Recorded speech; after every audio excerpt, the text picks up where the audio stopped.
입니다. 52번 보겠는데요. 정비법상 정비사업 완료다. 틀린 거 이렇게 돼 있죠. 자, 1번.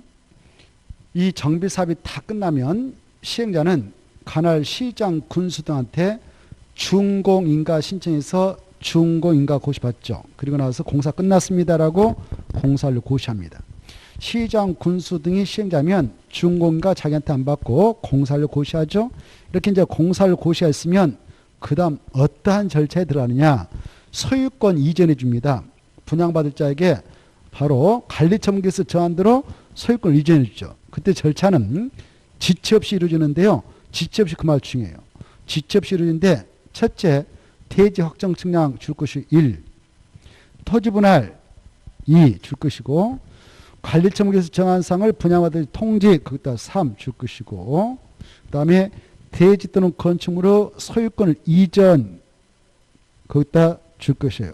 4. 그래서 순서를 한번 출제했습니다.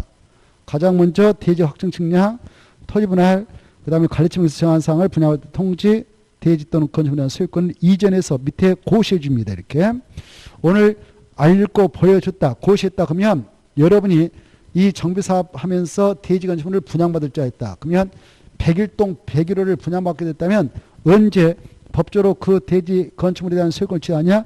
소유권 이전고시가 있은 날이 아니라 그 다음날.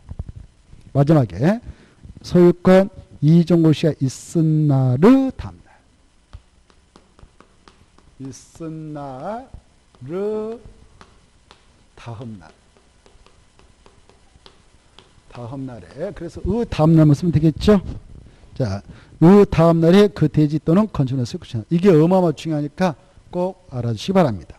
1번이 그래서 틀렸던 것이고요.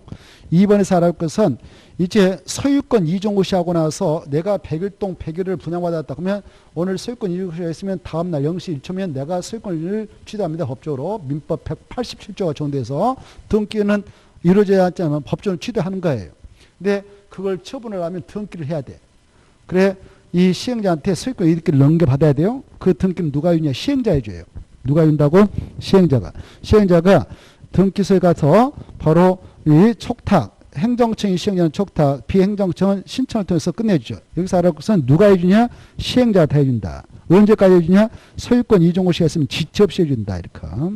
그 다음에 3번. 이런 소유권 이전고시가 있은 날부터 그 등기가 있을 때가 다른 게 절대 안 된다. 4번. 이렇게 두째 줄 소유권을 이전한 경우 그따 줄 거예요. 4번.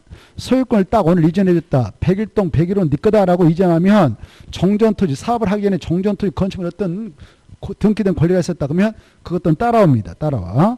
등기된 권리는 바로 소유권을 이전한 경우 바로 따라옵니다. 어디 따냐? 분양받은 바로 대지 건축물로 넘어와서 설정으로 간주된다. 이전받은 대지 또는 건축물로 설정으로 간주됩니다. 5번. 이 청상물제 주고받아야 되겠죠. 청상함은 언제 주고받느냐? 소유권 이전고시가 있어야 바로 그 다음날 확정돼서 주고받거든요. 그래서 소유권 이전고시가 있고 나서 그 청상을 일괄적으로 징수하고 일괄적으로 지급해 줍니다. 그런데 외조로 한 번에 주고받으면 벅찰 수가 있으니까 아예 조합총 여러 가지 야 우리 분할 징수하고 분할 지급하자. 아니면 바로 정관에서 야 그렇게 하자라고 해놨다면 마지막에 분할징수, 분할지급 할 수 있습니다. 언제부터 언제까지냐? 관리처분계 인가 고시가 있고 나서 인가부터 소유권 이전고시까지 할 수가 있다라는 거. 그리고 여기에는 그 지문이 없지만 이 청상은 몇 년간 그 권리 행사가 없으면 시효로 소멸되는가? 5년. 그 정도는 알고 계셔야 되죠? 5년. 소유권 이전고시가 있은 날 다음 날부터 5년간 행사하지 않으면 시효로 소멸됩니다. 자, 53번. 정비안에서 행위자이다. 틀린 거 이렇게 돼 있죠. 아까 이건 자세히 했으니까 3번만 틀렸다. 왜 틀렸는가? 이동이 용이하지 않는 그 물건을 1월 이상 쌓아둘 때는 행위 허가받아야 되죠. 허가받은 사항을 변경할 때 변경 허가 또 받아야 됩니다. 신고가 틀렸어. 그래서 변경 허가를 받아야 된다. 그래야 되죠. 나머지는 쉬우니까 통과하겠습니다. 54번. 정비법상 일정한 사유가 있는 경우 구청장 등은 특광 구청장에게 이 구청장 등이라는 것은 뜻이 그래. 6대 광역시 내에 있는 자치구청장, 서울특별시 내에 있는 자치구청장하고 광역시 내에 있는 군수를 묶어서 구청장 등이다. 이렇게. 구청장 등은 그런 겁니다. 그래서 이것은 서울특별시 6대 광역시만 있는 것들이죠. 그래 구청장 등은 상급자인 광역시장, 특별시장, 광역시장에게 정비국 등의 해지를 요청해야 되는 사유가 있어요.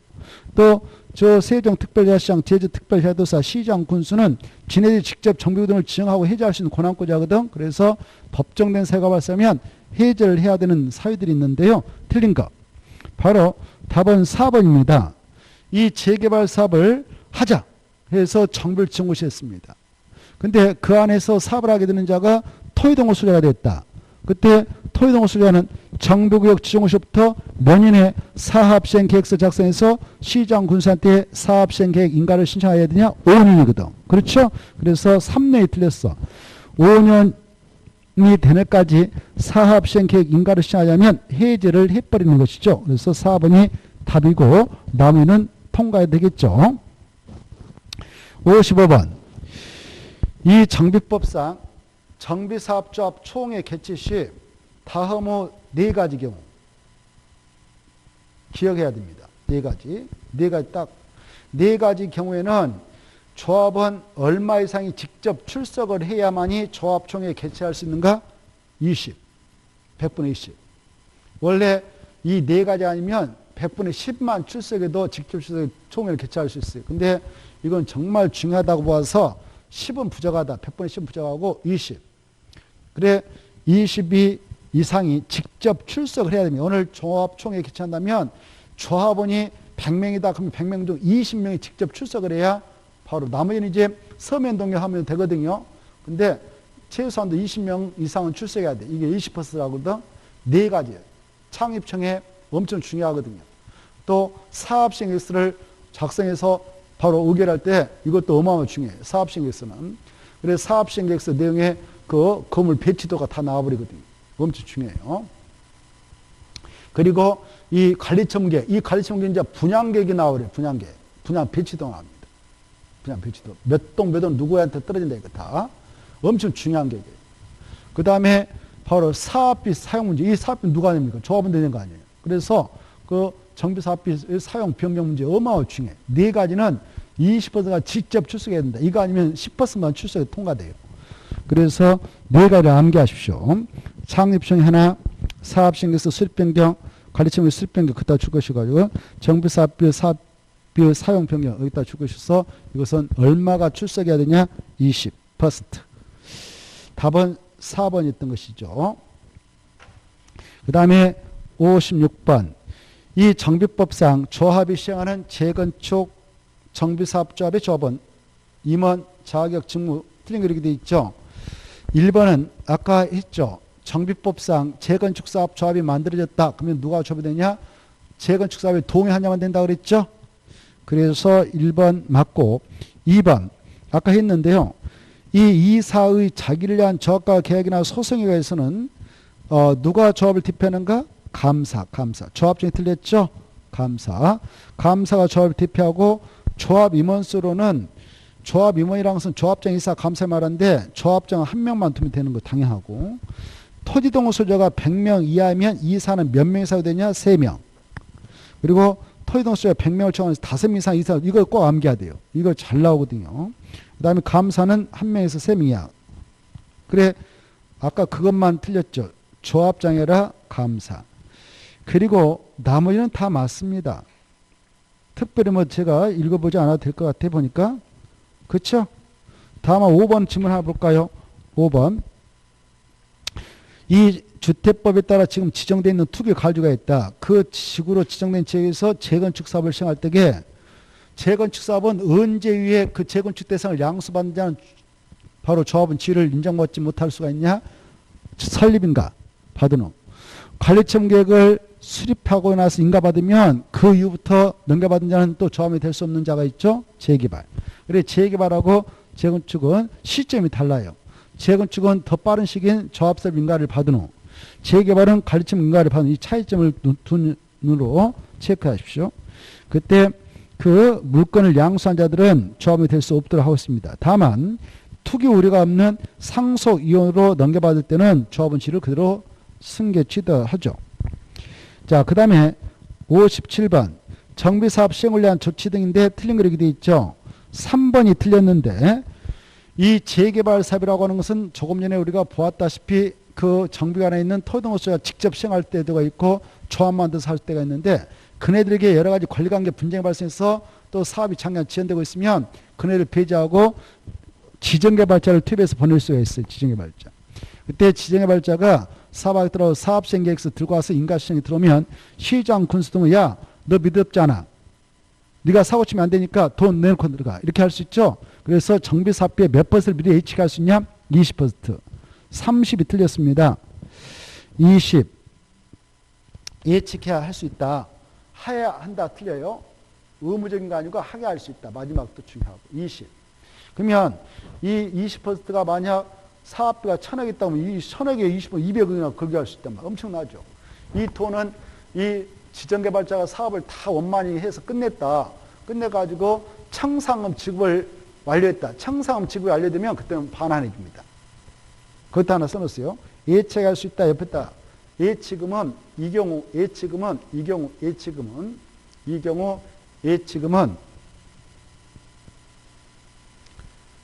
청상금 지급이 완료된 후에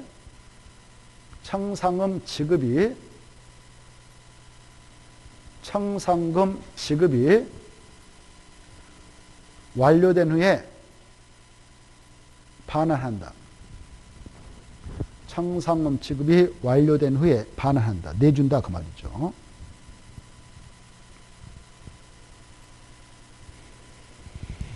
그래서 3번 틀렸고요. 나머지는 통과하겠습니다. 자, 그 다음에 58번. 정비법상 정비사업 정합자의 필요적 등록 취사에다 줄 거 봐요. 필요적 등록 취사요. 4개 딱 써놔요. 4개밖에 안 되니까 4개 그 지문에 1번하고 3번하고 4번, 5번 이렇게 4개밖에 없으니까 4개를 눈여겨보셔야 돼요. 사이는 쉽게 거짓말이라고 써요. 같은 말로. 거짓말. 그 밖의 부정한 방법으로 등록을 했다. 들통났다. 그때는 등록을 꼭 취소해야 된다. 그 다음에 최근 3년간 이해 이상 업무정지 처분을 받은 자로서 영업정지 처분을 받았는데 합산해 보니까 12개월 초과 그 말 중에 12개월을 초과했다. 이상하면 틀리고 초과. 그 다음에 다른 사람에게 자기 성명 상호를 사용하여 이 정비법 수정한 업무를 수행하겠다. 등록되어 있다. 그때도 등록을 꼭 취소해야 한다. 자기가 위탁받은 업무를 직접 수행해야 되는데 직접 수행하지 않고 다른 업자한테 주다 걸렸다. 이것도 위반이죠. 4개를 달달달하고 2번은 등록을 취소할 수 있는 임의적 취소입니다. 임의적 취소. 할 수도 있고 안 할 수도 있어요. 그래 등록을 취소하거나 영업정지를 내릴 수도 있어요. 영업정지를 하든 1년 이내 보면서 영업정지를 하든 등록 취소 둘 중 하나 하거든요. 그래서 필속 등록 취소 아닙니다. 4가지를 암기하면 되겠습니다. 특히 3번 주의해야 됩니다. 12개월을 초과했다. 12개월. 그래서 답은 2번입니다. 그 다음에 58번에서 등록을 취소하는 사유일 때 등록했다고 쳐봐요. 이때 등록 관청이 누구냐면 시도사다 이렇게 하나 써놨어요. 등록 관청이 어디다고요? 시도사. 시도사가 등록을 취소하게 되죠. 59번. 건축법상 용어 틀린 건데 2번이 틀렸습니다. 리모델링이란 할 때 니자 앞에다 써봐요. 건축법상 써놔요. 지금 우리는 건축을 공부하고 있다 이렇게 생각하고 건축상 리모델링은 약조 뭐라고 그랬나요? 대, 개 이렇게 암기하자 그랬죠? 정초, 대수선, 개축까지. 이렇게. 근데 옆에다 참고해가지고 주택법상 리모델링은 리증택 이렇게. 그래 주택법상 공동택에 대한 리모델링을 규정하고 있는데 그때 리모델링이라는 것은 그거는 개축 안 들어가요. 정축하고 대수. 알겠죠? 차이점. 그리고 어디 나머지는 쉬우니까 쭉 읽어봐도 되겠죠? 특별히 그러나 지문 중요합니다. 안 읽어보겠습니다만은 특히 좀 3번 이런 것들 아주 중요하니까 꼭 기억하셔야 돼요. 안 읽어보겠습니다. 60번 건축법상 용어의 정의 중 옳은 거 1번 초고층 건축물은 몇 층 이상인가? 50층. 그렇죠? 30층 틀렸어. 50층 이상이거나 높이는 그렇죠. 200. 둘 중에 하나 요건만 충족하면 된다 이렇게 하시고 30층 이상이나 높이가 120m 이상이 되면 이거 고층 건축물이죠. 고층 건축물이에요. 그 다음에 2번 3분의 1가 아니라 2분의 1. 그래 지하층이란 그 평균 높이에 따라 줄 것이고 층 높이에 따라 줄 것이고 2분의 1, 3분의 1가 틀렸다. 그 다음에 3번 건축법상 대지입니다. 아까 정비법상 대지는 정비사업에 조성된 토지만 한다 그랬는데 건축상 대지는 또 달라요. 대지란 공간정보의 그 법의 이름을 알았어요. 공간정보의 구축 및 관리 등에 대한 법률에 따라 각 필지로 나눈 토지를 말하는 것이다. 한 필지 한 필지가 곧 하나 돼야 되죠. 그런데 외주로 둘 이상의 필지를 하나의 대로 할 수도 있다. 있으며 그 말 중에 하나 이상 필지를 하나 대로 할 수도 있다. 이거 없다. 틀렸죠? 있다. 그 다음에 4번. 이 4번은 여러 번 나왔습니다. 주요 구조부 약조로 암기해야 되로요. 주요 구조부 하면 약조로 뭐라고 암기하고 계셔야 되냐.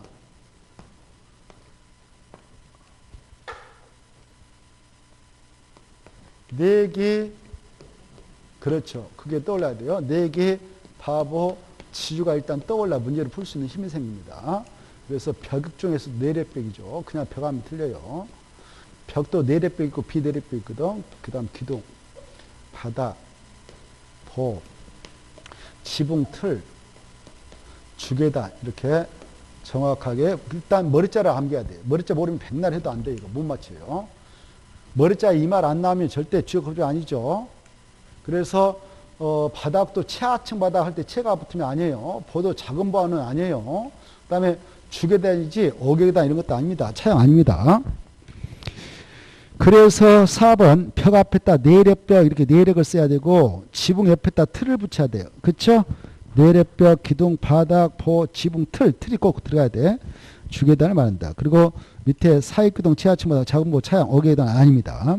5번 맞습니다. 분리된 그 말따라 쳤고요. 분리된 그 말. 그래 부속건축이란 같은 대지에서 주된 건축물 분리된 부속용 건축물로서 주된 건축물 이용 또는 관리에 필요한 건축물이다. 여기까지를 오늘 일정으로 해서 마무리 짓겠습니다. 수고하셨고 다음 주에 이제 나머지 문제를 가지고 정리를 해나갈 예정입니다. 수고하셨고 다음 주에 뵙겠습니다. 안녕하십시오. 네.